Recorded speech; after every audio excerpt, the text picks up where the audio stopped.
E sejam todos bem-vindos a mais uma edição do Petro Podcast. Hoje temos um convidado para lá de especial. Eu já tive uma das oportunidades que é de ter acesso a uma das suas aulas magnas. Falo mais ou menos do nosso convidado, engenheiro Bernardo Simões. Seja bem-vindo. Muito obrigado. O nosso convidado dispensa apresentações, mas como o Petro Podcast gosta de levar para vocês tudo de bom e informação de excelência, hoje vamos fazer uma pequena apresentação do nosso convidado. O nosso convidado, engenheiro Bernardo Simões, é formado na Universidade de Piaget de Angola, na área de engenharia de pesquisa e produção de petróleo. Começou a sua carreira como professor na mesma universidade no ano de 2021, nas cadeiras, nesse caso, de mecânica dos fluidos e mecânica geral. Não é, engenheiro? Certo. Atualmente também, desde 2023, atualmente é professor das cadeiras de produção de petróleo e gás e de sistemas hidráulicos e pneumáticos. Certo. E na nossa indústria, porque a Petro Podcast, professor, está voltada ao mundo imenso que é a nossa indústria de petróleos, trabalha como engenheiro de controle de processos, certo? Então, engenheiro, seja muito bem-vindo mais uma vez. Muito obrigado e agradeço para já o convite. É sempre uma honra estar perante os estudantes, perante a comunidade científica, poder partilhar um pouco de conhecimento que eu tenho sobre a matéria, nesse caso, no âmbito científico e também naquilo que é o âmbito profissional. Muito obrigada. Pedro Podcast agradece. Certo. E o nosso tema de hoje, professor, acho que professor, é o pão de cada dia. Nosso tema de hoje é tecnologia de produção de petróleo e gás. Certo. O que é para o professor trabalhar ou conviver com tecnologias de produção? Isso é o teu dia a dia. A princípio, mais uma vez, agradecer pelo tema, né? É um tema bastante pertinente, é um tema de grande responsabilidade. A princípio, o que eu posso dizer é que a indústria petrolífera, né?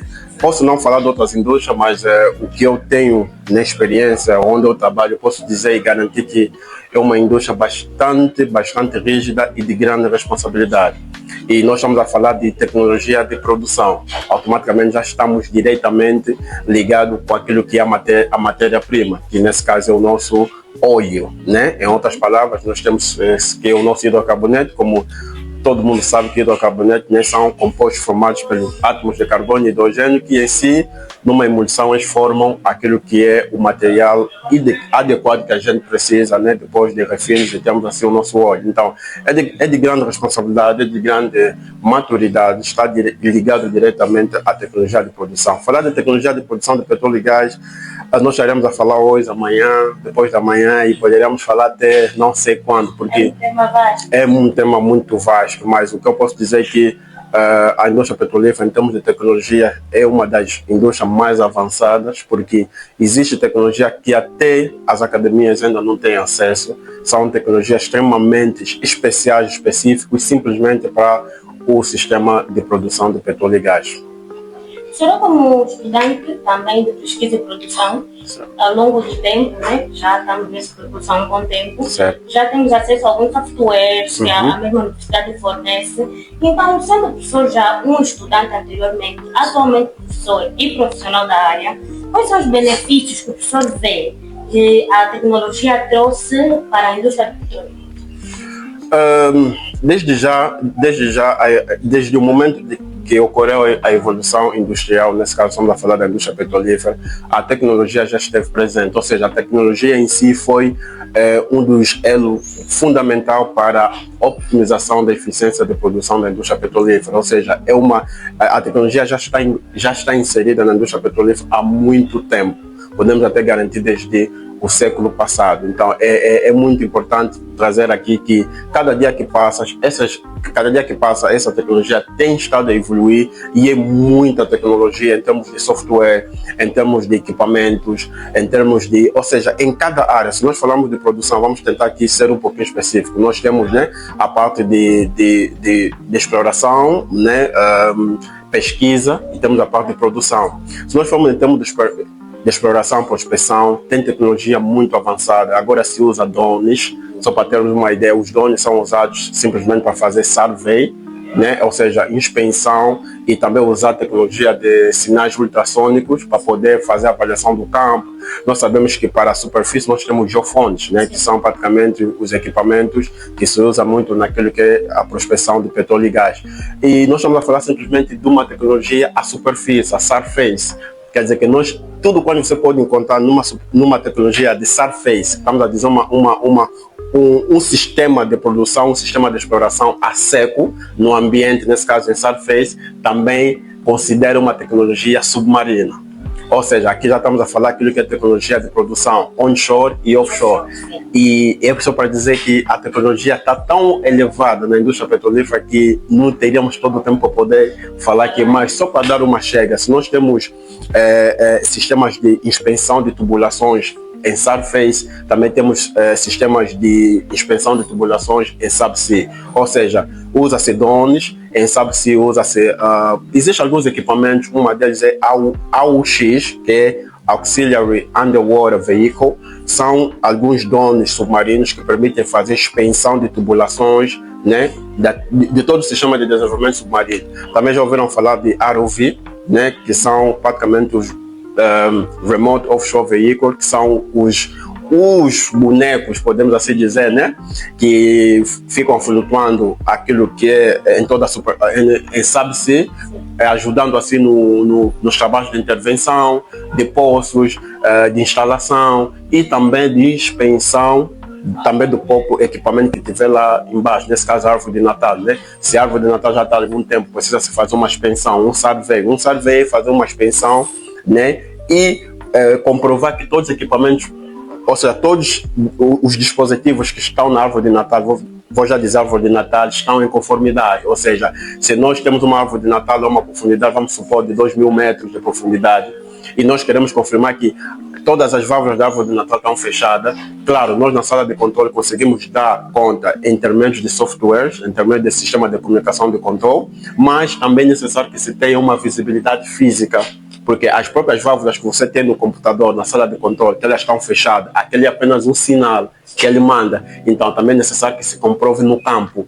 Pois é que existem equipamentos que estão no campo e na sala de controle. Então lá embaixo, o homem já não vai lá, os nadadores já não vão até lá, por falta de muita profundidade. Então tem essa tecnologia que ajuda bastante, são tecnologias muito eficientes. Por isso é que é indispensável. E só para tocar um pouco naquilo que é com relação às universidades, o software que nós temos, né, que eu também estudei na universidade, eu espero que já tenha outros, porque o mundo é tão dinâmico e principalmente o mundo petrolífero que não se pode perder tempo. O software tem sido para a universidade, eu acredito que é uma das ferramentas muito importantes, porque pelo menos os estudantes já terão uma noção como é que as coisas funcionam, mais ou menos, para que quando um dia terem oportunidade na indústria, já não vão estranhando, vendo coisas ok. E só para lhe dizer, o que nós temos na universidade, eu acredito que é simplesmente softwares em termos de reservatório. Temos aqueles Open Detect, temos aqueles que fazem simulação de reservatório, muito mais, mas existem N softwares, né, que é HYSYS Process, que são softwares que nos ajudam a construir diagramas de fluxo, né? Temos os AutoCAD avançados, que nos permitem construir PNIDs e muito mais. Então é uma série. Então, se tiver uma ligação entre a universidade e a indústria, poder fornecer essas ferramentas que são de bastante importância para os estudantes, seria ou será de grande valia para os estudantes. E nós acreditamos que sim, né? Certo. Acreditamos que a nossa indústria é próspera e a nossa indústria ainda tem muito para nos oferecer. Muito.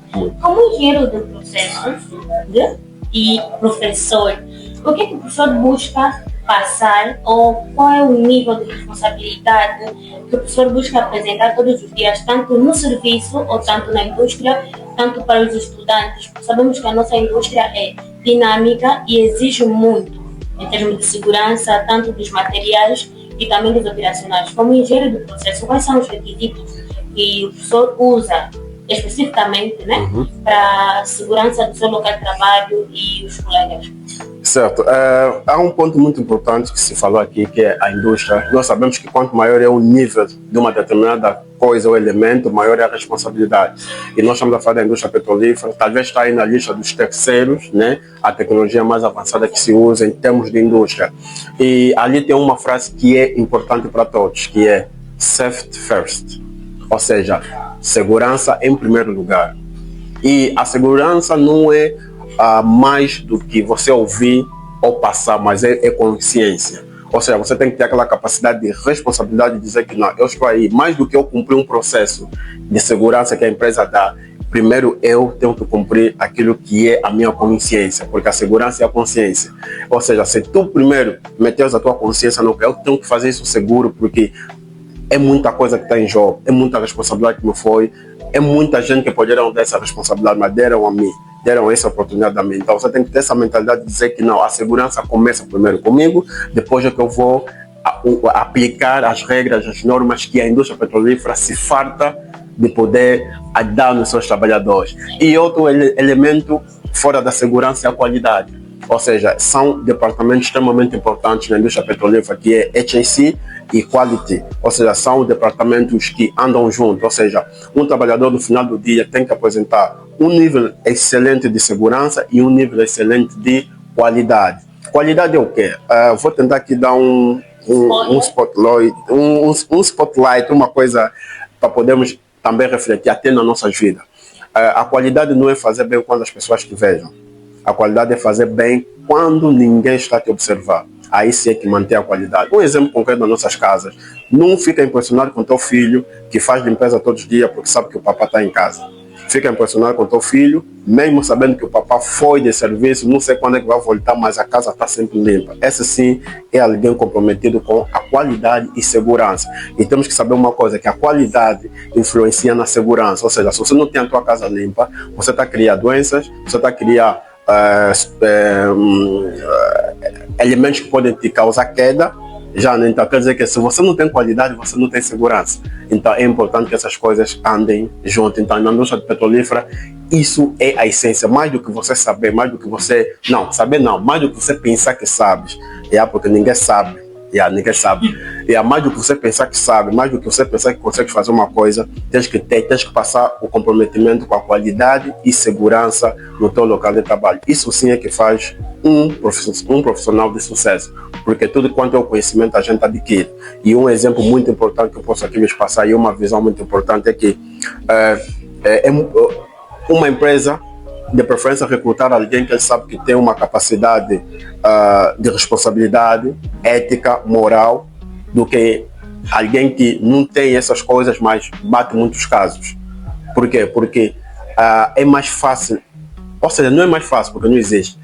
Eu consigo ensinar alguém a fazer uma coisa, mas não consigo mudar alguém em termos de comportamento.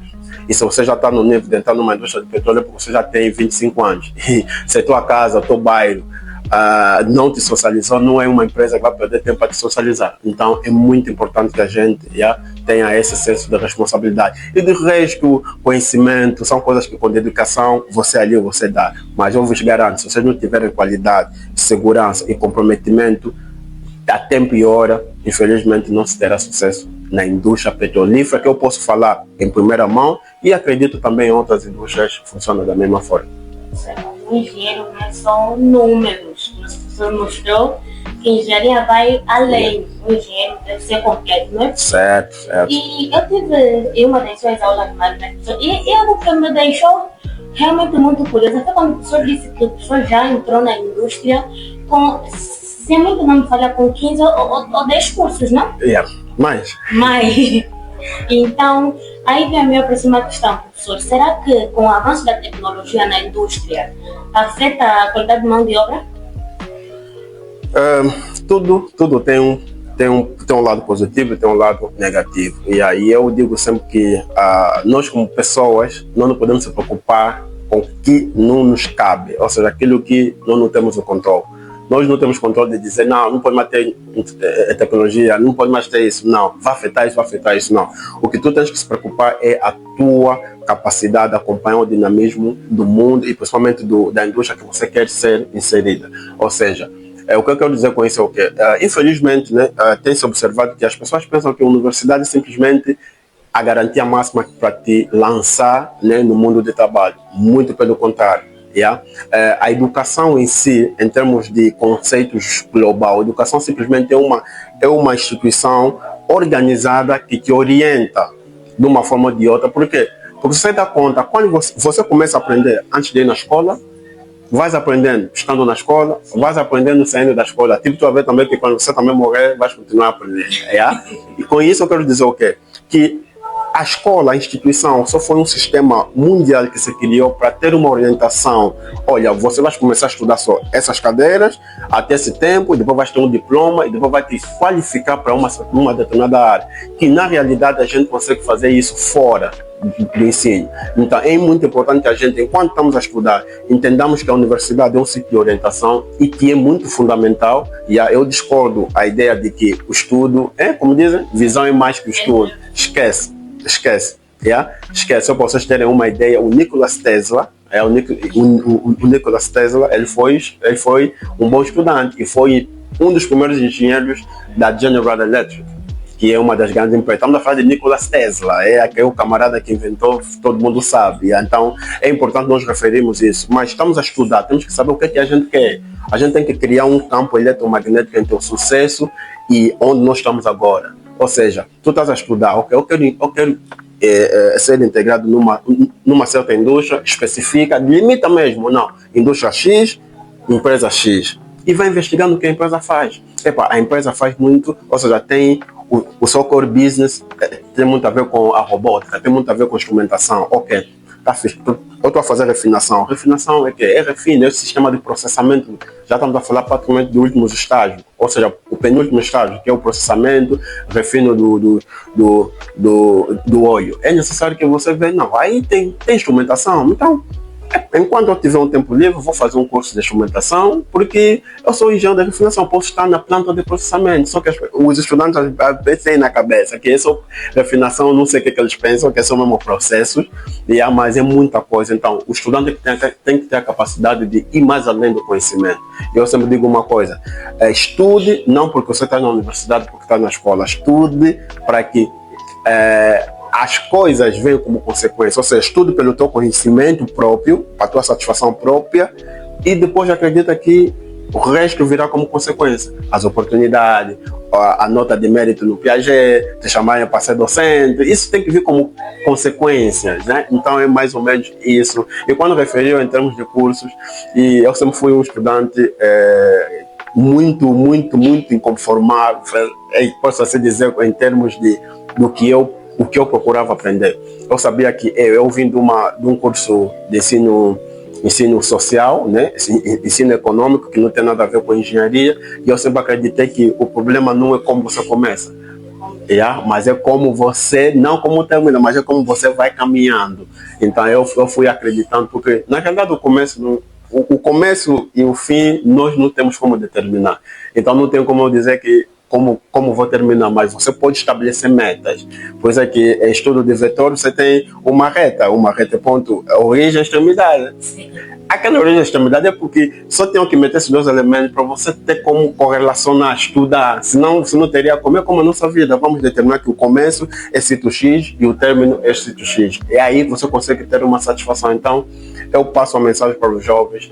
Não estude simplesmente limitando-se na universidade. É muito importante, é fundamental a universidade, porque é a orientação que temos que ter, mas procurem abrir os vossos horizontes, procuram ver o que vocês querem e procuram alcançar coisas fora daquilo que é o vosso ambiente normal.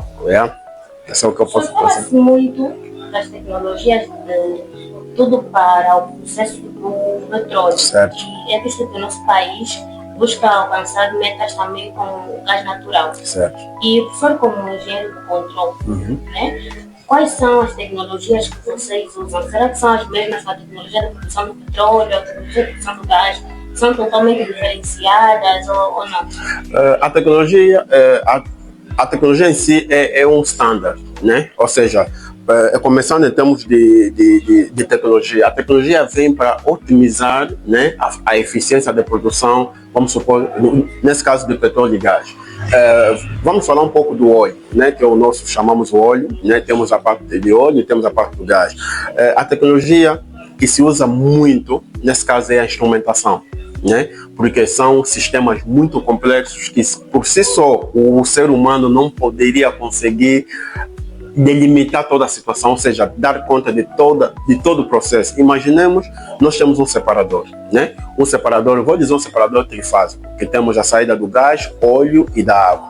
Sabemos que a separação por si só, de uma forma natural, é em função das suas densidades, que a água, por ser 1000 kg por metro cúbico, por ser o fluido, nesse caso, mais denso entre todos eles, então ele ocupa a camada de baixo, temos o óleo no centro e temos o gás por cima. Claro, mais lá para baixo vamos ter os resíduos, né, que são os sedimentos que vêm com o fluido.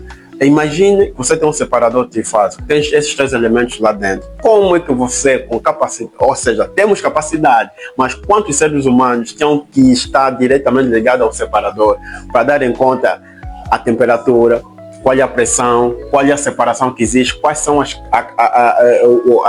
a existência de outros fluidos inerentes, simplesmente como seres humanos. Então, o ser humano criou um sistema inteligente, que são tecnologia. Esses sistemas inteligentes nós temos que sensores, temos os PLCs, né, que são os computadores lógicos programáveis, né, que são os controladores. Quer dizer que todos esses elementos é uma diversa gama de tecnologia que ajudam a termos todas essas informações, quer seja do gás e do óleo.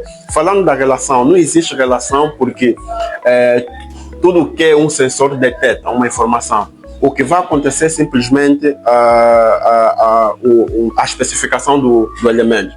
Nós estivemos a falar, exemplo, temos um sistema de gás, claro, tudo que vai se usar ali, vamos usar esse sistema de os fluidos compreensíveis. Em vez de usarmos uma bomba hidráulica, vamos usar um compressor. Em vez de nós usarmos alguns elementos que nós sabemos que detectam fluido, vamos usar os elementos que detectam, nesse caso, fluido líquido. Vamos usar os elementos que detectam fluido gasoso. Então, tudo é igual. Ou seja, o mesmo PLC que vai controlar a capacidade do gás no reservatório é o mesmo PLC que vai dar informação da capacidade do óleo no mesmo reservatório. Então, todos eles trabalham de uma forma linear. Felizmente, o sistema de controladores, eles têm a capacidade apenas de receber toda a informação e passar assim, né, em termos de ecrã, ou seja, eles minimizam uma série de trabalhos que poderia ser de 50 homens. Até o problema não é a quantidade de seres humanos, mas é a eficiência, né, do processo. Porque o homem, quando vai ver, isso está verde ou está preto? Acho que esse petróleo está vendo, tipo, não tem aquela precisão, mas já um equipamento que o ser humano vai programar, olha, se tiver uma quantidade XXX, você detecta como X, então a tecnologia de controle, estamos a falar já de instrumentação e controle de processo. Posso dar um exemplo? Nós temos aqui, né? Temos aqui um tanque. Esse tanque é invisível a olho nu. Se eu dizer em que nível esse tanque 002 está em termos de água, não temos como saber. Mas se nós ligarmos o sistema todo, já vamos dar conta do que está dentro, quanto de nível, quanto de umidade. Então, é uma série de tecnologias que ajudam de uma forma direta a eficiência na produção de petróleo e gás. Professor, e como é que a indústria, a nossa indústria que aberta a tecnologia para, como que eu posso dizer, a nossa tecnologia que aberta várias áreas, certo, porque nós somos engenheiros de petróleo que trabalham na nossa indústria. Nada. E como é que a indústria faz para reter novos talentos na área de engenharia de tecnologia? Aquelas pessoas que estão estudando engenharia de tecnologia e querem trabalhar na nossa indústria, como é que eles podem fazer para ter acesso? Ou seja, é um assunto também muito pertinente, porque já escutei uma história de alguém que fazia, acho que ele estava fazendo um curso que não tem a ver com petróleo, mas ele, por querer trabalhar na indústria de petróleo, então teve que fazer petróleo. Mas é um assunto que às vezes o que nos faz tomar essas decisões é porque é falta de conhecimento, é falta de informação, né? O que é que eu posso dizer com isso? A indústria petrolífera, eu acredito que tem a maior porcentagem dos que trabalham na indústria petrolífera não fizeram engenharia de petróleo. Ou seja, os profissionais, a maior parte dos profissionais da indústria de petróleo são que fizeram outras engenharias, não concretamente a engenharia de petróleo, pesquisa, ou seja, de petróleo. Por isso é que se diz que quando você vai fazer uma coisa, vá fazer porque você tem paixão naquilo, você acredita naquilo, não siga, como dizem, seguir bala, né? Posso assim dizer, e eu gosto muito de relacionar com os conceitos físicos, porque eu acredito que os conceitos físicos e matemáticos, né, nada se inventou, nenhuma fórmula se inventou, ninguém inventou nada. Apenas os cientistas descobriram, porque Deus já inventou tudo. Deus meteu, tem tudo aqui. É só já você passar uma madrugada a estudar, vai descobrir uma fórmula. Não quer dizer que você inventaste, você descobriste. Então, o que é que acontece? Nós temos, né, aquelas grandezas físicas, as grandezas físicas vetoriais e escalares. Sabemos que para você resolver uma grandeza, ou seja, uma grandeza escalar, vamos supor, tens 2 pontos, né, ponto A e ponto B, queres encontrar, vamos supor, um valor final, tens que tirar. Para vetoriais, você tem que usar a matriz, né? Nesse caso, tens que usar o determinante. O que é que quer dizer com isso? Isso significa que as grandezas vetoriais são aquelas grandezas que têm sentido e direção. Ou seja, eles sabem onde vão e sabem qual é o caminho que eles vão. E que é o inverso das escalares. Escalares como, né, o tempo, né, a temperatura, não tem sentido, não tem direção. Onde a ventania é tipo um saco. Quando você chutar, se a ventania bater mais daquele vai, se bater mais daquele vai. E nós não podemos ser como grandezas escalares, temos que ser como grandezas vetoriais. Ou seja, eu tenho um sentido, eu tenho direção, sei o que é que eu quero. Porque depois isso vai te ajudar para monitorar o teu autocontrole e teu autoestima, caso alguma coisa comece a sair dos parâmetros. Digo isso por quê? Porque muita gente depois, quando termina, tem aquelas pressões, né? A pressão social, familiar. Eu já falei em outras palestras que já sabe. E aí são situações que, se você não fizesse uma coisa que alguém te escolheu para fazer, o índice de você cair no desespero, na frustração é maior. Então procure fazer o que você quer. A indústria petrolífera é para todo mundo, acredita, é para todo mundo. Por isso, e eu volto a repetir aqui, a maior parte dos profissionais que estão na indústria do petróleo, na indústria de petróleo e gás, a maior parte não fizeram engenharia de petróleo. Por quê? Porque imagina uma plataforma para ficar. Vamos ainda só analisar as 3 condições do empuxo. Sabemos que o empuxo é a força inversa da massa, nesse caso do peso, né? É aquela força contra do peso, ou seja, é a força que quer te voltar para cima. Imagina uma plataforma para flutuar. Quem engenheiro que foi lá? Quais são esses engenheiros? É muito engenheiro civil, é muito engenheiro de eletromecânica, é muito informado, é muito um pouquinho os engenheiros de petróleo. Então, toda a engenharia, acreditam, toda a engenharia tem espaço na indústria de petróleo e gás. O que torna um pouquinho visível para as pessoas que fizeram concretamente engenharia de petróleo, porque eles já estão abalizados com algumas, ou seja, eles estão no processo que já não vão permitir, já não vai demorar eles entender a indústria, porque eles já estão abalizados com aquilo. Eles já, por isso é que você vê um engenheiro de petróleo, são recrutados para ir trabalhar diretamente no sistema de produção, ou operador de produção, ou sistema de prospecção, para os geofísicos. Eles são recrutados diretamente já para ir no campo. Mas um engenheiro eletromecânico é recrutado para quê? É recrutado para fazer manutenção das plataformas. Imagina aquela toda plataforma. Assim mesmo nós, engenheiros de petróleo, estamos lá a preocupar em saber o grau API do fluido. Vamos parar ainda para fazer manutenção do sistema elétrico da rig? Não. Então, imaginam até mesmo catering, né? Esses serviços gerais, estão na indústria.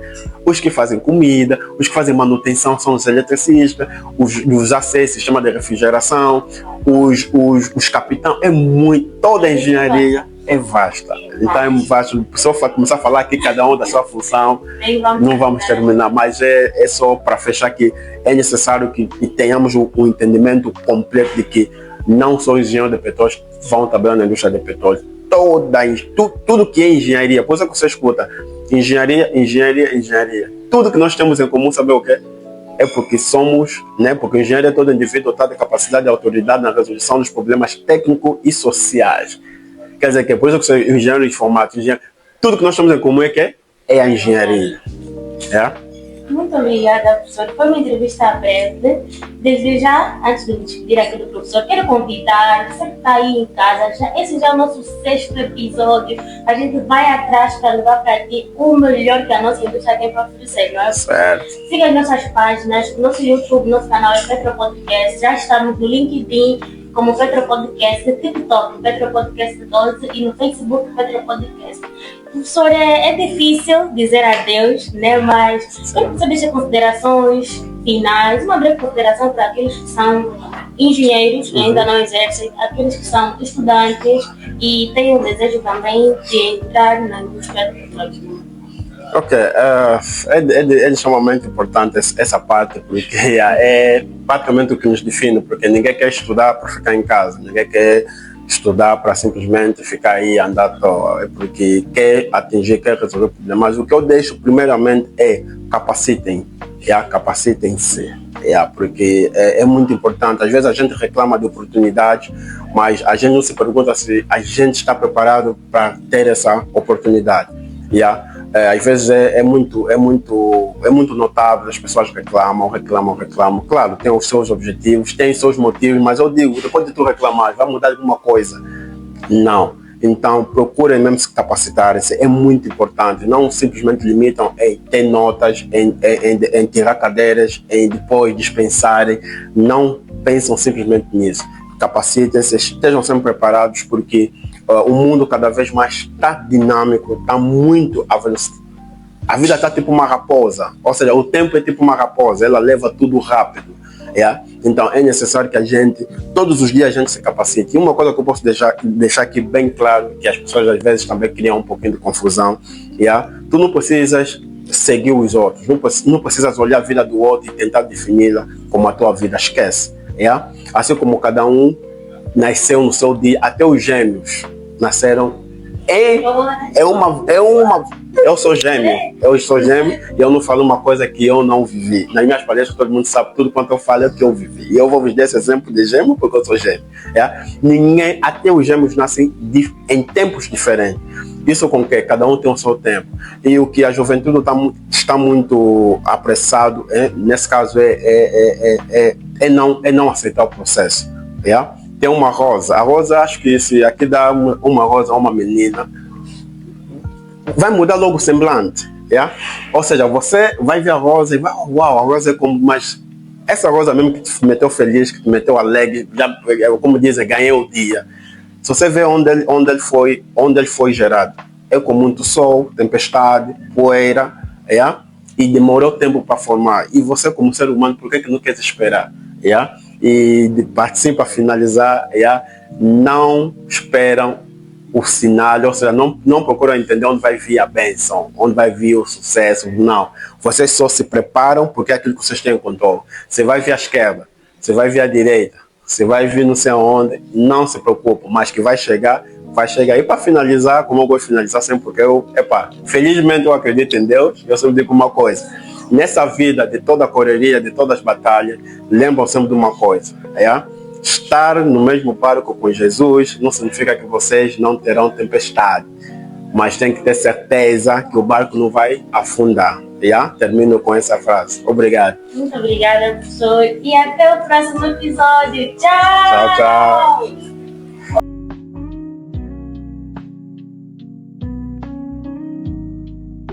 Petro Podcast. Este vídeo teve o apoio do Centro de Formação Profissional GHF.